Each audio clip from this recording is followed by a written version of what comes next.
আমরা জানি না। মুরব্বি টোল কত করে? হ্যাঁ টোল কত করে? এখানে 30 টাকা, ওখানে তো 100 টাকা করে ফেরি। ওইটা সমস্যা না, এখানে 10 টাকা করে শুনছি যে সত্যি না? 30 টাকা পার পিস, মানে হুন্ডা সহ করে। ও আমরা সহ হুন্ডা সহ না, এমনি শুনছি 10 টাকা সেজন্য। না 10 টাকা পার, হ্যাঁ লোকজনের। আচ্ছা আচ্ছা আমাদের প্রতিদিন 10 টাকা করে।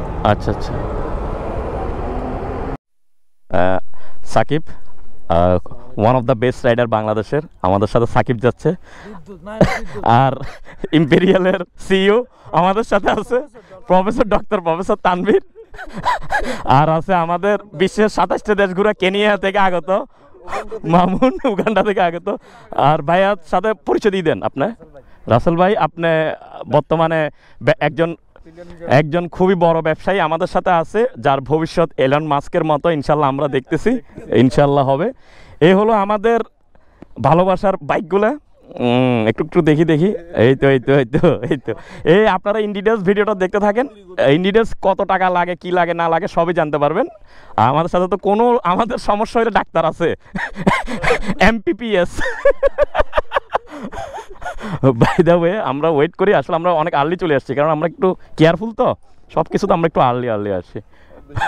সতর্ক আমরা। ওকে খুব সিনসিয়ার। আপনারা যারা এই ভিডিওটি দেখছেন বা দেখবেন, বিশেষ করে পুরো ভিডিওটি দেখবেন। যদি ভিডিওটি না দেখেন তাহলে আসলে এই আপনারা যে সন্দ্বীপ যাবেন এটার একটা ইন ডিটেলস ভিডিও আপনি এখান থেকে অনুভব করতে পারবেন। আসলে ইনফরমেশনটা অনেক গুরুত্বপূর্ণ, কারণ এখানে অনেক ব্লগারে, এখন আমি অনেক সার্চ করছি ইউটিউবে, কাউকে দেখছি না ইন ডিটেলস। মানে আপনারা প্রথম টোল 30 টাকা বাইক সহ, আমাদের 30 টাকা নিচে, আমরা জানি না। মুরব্বি টোল কত করে? হ্যাঁ টোল কত করে? এখানে 30 টাকা, ওখানে তো 100 টাকা করে ফেরি। ওইটা সমস্যা না, এখানে 10 টাকা করে শুনছি যে সত্যি না? 30 টাকা পার পিস, মানে হুন্ডা সহ করে। ও আমরা সহ হুন্ডা সহ না, এমনি শুনছি 10 টাকা সেজন্য। না 10 টাকা পার, হ্যাঁ লোকজনের। আচ্ছা আচ্ছা আমাদের প্রতিদিন 10 টাকা করে। আচ্ছা আচ্ছা। আর সামনে কয় টাকা আসে সামনে এভাবে আমি জানিয়ে দিব।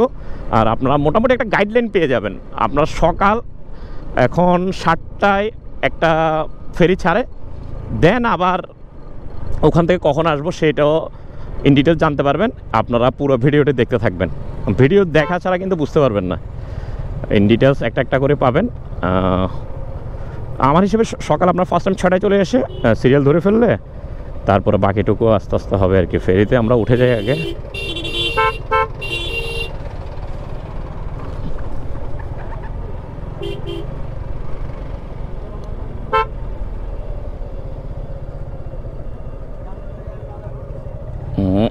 ফেরিতে যাওয়ার পাককালে প্রথমে ভিডিওটা করতে খুবই ভালো লাগছে।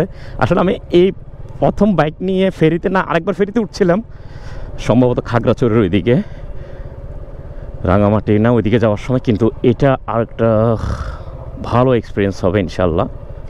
এই আমাদের ফেরি। আর ফেরিতে আমরা সম্ভবত কত টিকিট নিতে হয় সেটা এখনও জানি না, ইনশাল্লাহ জানবো। আমার সাথে আছে আমার friend Mamun. How are you man? খুবই ভালো।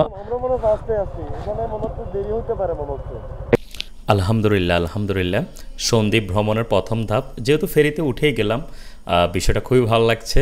আর যেহেতু ফেরিতে পৌঁছেই গেলাম, আর বাকি বিষয়গুলো আপনাদেরকে ইন ডিটেলসে তুলে ধরছি, ইনশাল্লাহ দেখতে থাকুন। ফেরিতে যখন উঠে পড়লাম, আরেকটা গুরুত্বপূর্ণ বিষয় আপনাদের সাথে শেয়ার করি। যারা আপনারা সন্দ্বীপ যাবেন, আপনারা পার পার্সন 150 টাকা এবং বাইক সহ নিয়ে গেলে 150 টাকা, দ্যাট মিনস 300 টাকা। আহামরি বিষয় নয়, 150, 300 টাকা। আপনাদের এই বিষয়টা মাথায় রাখবেন। এখন যাচ্ছি ফেরির দ্বিতীয় তলায়। দ্বিতীয় তলায় যাওয়ার সময় আমাদের রাইডার সাকিব প্রকৃতির নির্মল বাতাস নিচ্ছে, সে প্রকৃতি প্রেমিক। আসুন দোতলার বিষয়টা আরেকটু দেখাই আপনাদেরকে। এখানে দেখতে পাচ্ছেন একটি নাস্তা করতে পারবেন, আর নাস্তা করার সাথে সাথে আপনি এখানে বসে রেস্টও করতে পারবেন। আবার চাইলে আপনি তৃতীয় তলায়ও যেতে পারবেন। আসুন তৃতীয় তলায় যাই, ওখানের বিষয়টা আপনাদেরকে একটু দেখাই। তৃতীয় তলার সবচেয়ে বেস্ট জায়গা মনে হয় আমার এখান থেকে আপনি ফুল একটা অ্যাডভেঞ্চার ভিউ উপভোগ করতে পারবেন। আর নিচে গাড়িগুলো তো সারিবদ্ধভাবে আছে, সেটাও দেখতে পাচ্ছেন। মানে খুব ভালো লাগবে আপনার তৃতীয় তলায়। বিষয়টা আমার কাছে খুবই ভালো লেগেছে। হ্যাঁ, এই দেখেন কেবিনের মধ্যে দুজন শুয়ে আছে, রাসেল ভাই এবং আমাদের সাকিব রাইডার। চাইলে 500 টাকা দিয়ে একটা এরকম রুম নিয়ে নিতে পারেন। রুমটা একটু দেখেন। রেস্ট নেওয়ার জন্য আমরা একটা রুম নিয়েছি, মানে আমাদের জিনিসপত্র আর মন চাইলে একটু রেস্ট নিল। এই রুমটা আপনারা চাইলে 500 টাকা দিয়ে রুমটা নিয়ে নিতে পারেন। দেন আবার আমরা আসছি। সবাই এখান থেকে মোটামুটি অ্যাক্সেস নেওয়া যায়, ভিউর একটা অ্যাক্সেস নেওয়া যায়। ইন দ্য মিন টাইম এখন আছে ক্যাপ্টেন রুমের সামনে, আর ভিডিওটা আমি এখানে শেষ করছি। ইনশাল্লাহ স্টেপ বাই স্টেপ আরও ভিডিও আসবে। বাই দ্য ওয়ে, আপনারা ভিডিওটা অবশ্যই ভালো লাগলে লাইক কমেন্ট দিয়ে পাশে থাকবেন।